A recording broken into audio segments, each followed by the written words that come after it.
Hello everyone.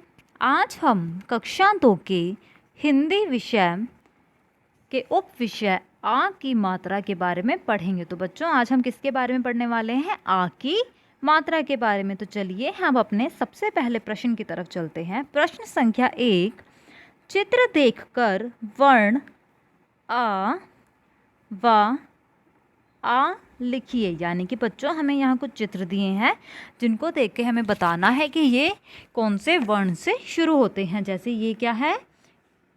अनार। तो ये किसके चित्र है बच्चों? आप सभी जानते हैं ये है एक अनार। और अनार में हम कौन सा आ लगाते हैं?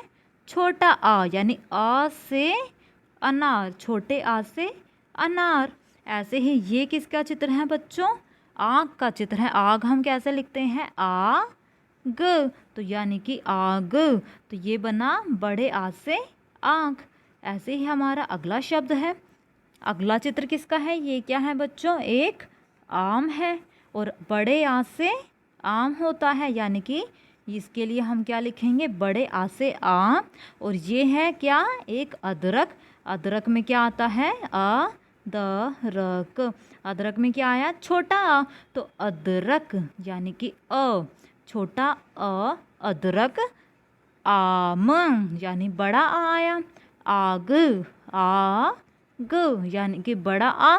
और हाँ, यहाँ आ से अनार, तो छोटे आ से अनार, बड़े आ से आँख, बड़े आ से आम और छोटे आ से अदरक। तो ये बने हमारे सभी चित्र के सामने, उनके वर्ण हमने लिख दिए। जैसे अनार शुरू होता है अ से, आग होता है आ से, आम और अदरक। तो ये हमने आ और अ लिख दिया। अगला शब्द है शब्द लड़ी बनाओ। तो बच्चों, यहाँ पे हमें कुछ शब्द दिए थे, जैसे मान, नाला। यानी पहले शब्द था मान, मान से हम आगे बना नाला। फिर हमें शब्द मिला था लाल, लाल से हमने बनाया लाला। यानी कि एक शब्द जिसमें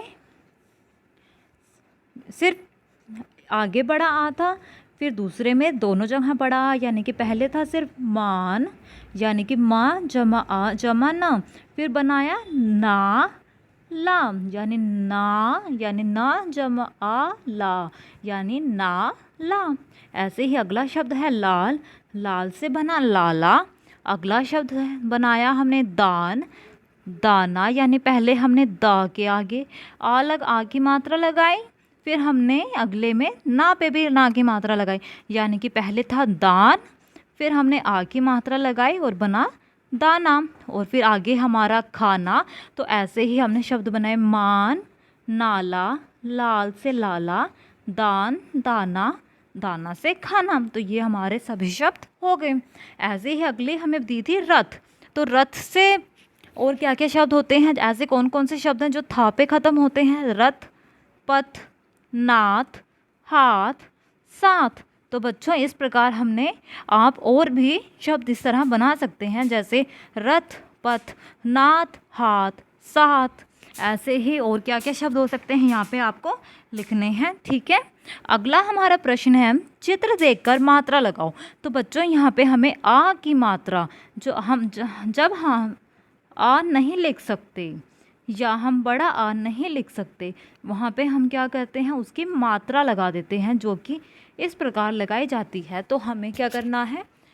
यहाँ चित्र दिए हैं, हमें बताना है कि ये किस चीज़ का चित्र है और यहाँ पे मात्रा कहाँ आएगी। तो ये क्या है बच्चों?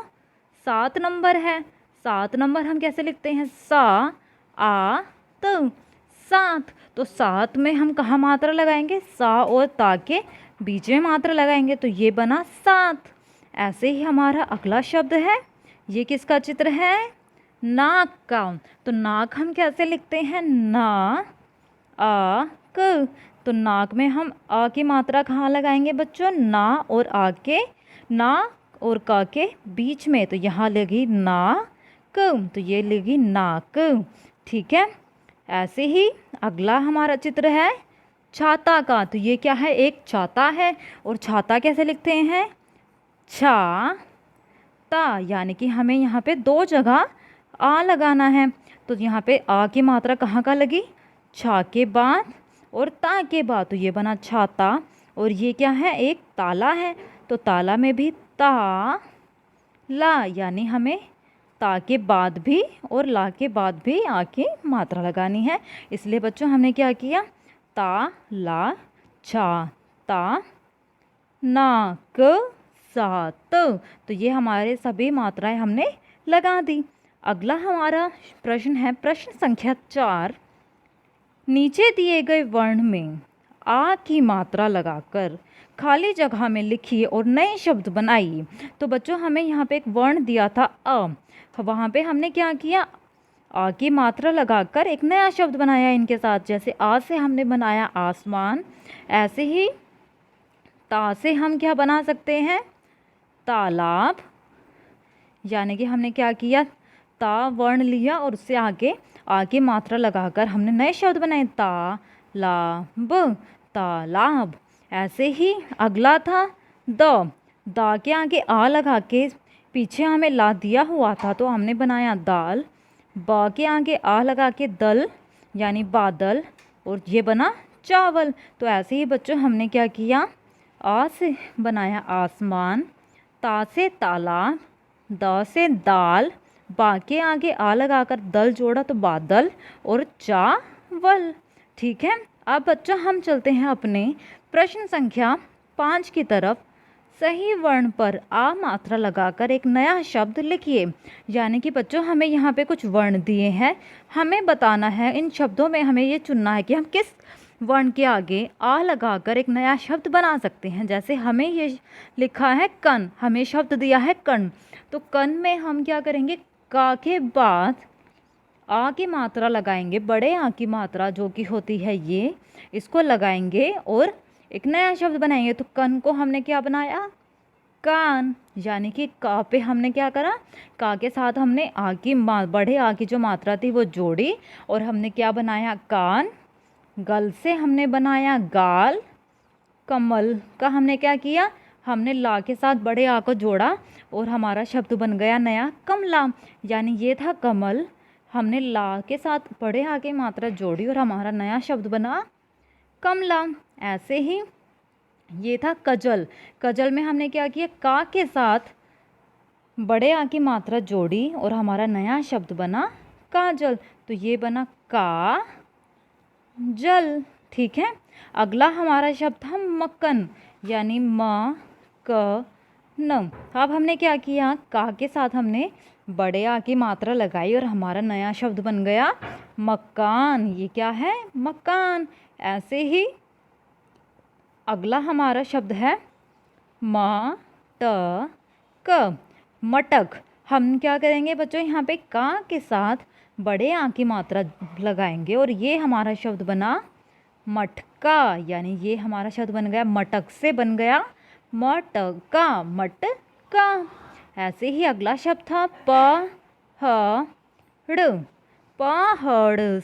यहाँ पे हमने क्या किया, हा के साथ बड़े आ की मात्रा लगाई और ये बन गया नया शब्द पहाड़, यानी पहाड़ से बना पहाड़। ऐसे ही गमल, गमल में हमने ला के बाद बड़े आ की मात्रा जोड़ी और हमारा नया शब्द बना गमला।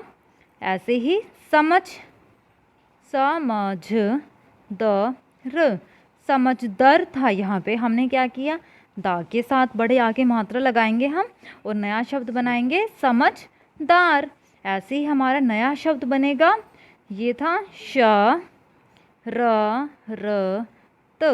शरारत। शरारत में हम कहाँ आ लगाएं जिससे एक नया शब्द बने, तो हम एक नया शब्द बनाने के लिए रा के बाद, यानी जो हमारा पहला रा है श रा र त, ये नया शब्द बना शरारत। तो इस प्रकार बच्चों हमने आ की मात्रा के साथ नए नए शब्द बनाए। जैसे कन से बनाया कान, गल से बनाया गाल, कमल से बनाया कमला, कजल से बना काजल, मकन से बना मकान, मटक से बना मटका, पहाड़ से बना पहाड़, गमल से बना गमला, समझदार से बना समझदार और शरारत से बना शरारत। तो ये हो गया हमारे प्रश्न संख्या 5। अब हम चलते हैं अपने अगले कार्य की तरफ। तो बच्चों यहाँ पे हमें सुलेख के लिए कुछ पंक्तियाँ मैंने दी हैं, आप सभी को अपनी कॉपी में इन सभी पंक्तियों को अच्छी तरीके से सुंदर हैंडराइटिंग में लिखना है। सुलेख यानी कि एक ऐसी राइटिंग जो देखने में अच्छी हो, जिसको आराम से पढ़ा जा सके। तो बच्चों आपको अपनी कॉपी में ये 4 पंक्तियाँ अच्छी हैंडराइटिंग में लिखनी है। इन चारों पंक्तियों को अपनी कॉपी में लिखेंगे और अच्छी तरीके से लिखेंगे, ठीक है। तो बच्चों आज की कक्षा में सिर्फ इतना ही। अब हम अपनी अगली कक्षा में मिलेंगे, तब तक के लिए धन्यवाद।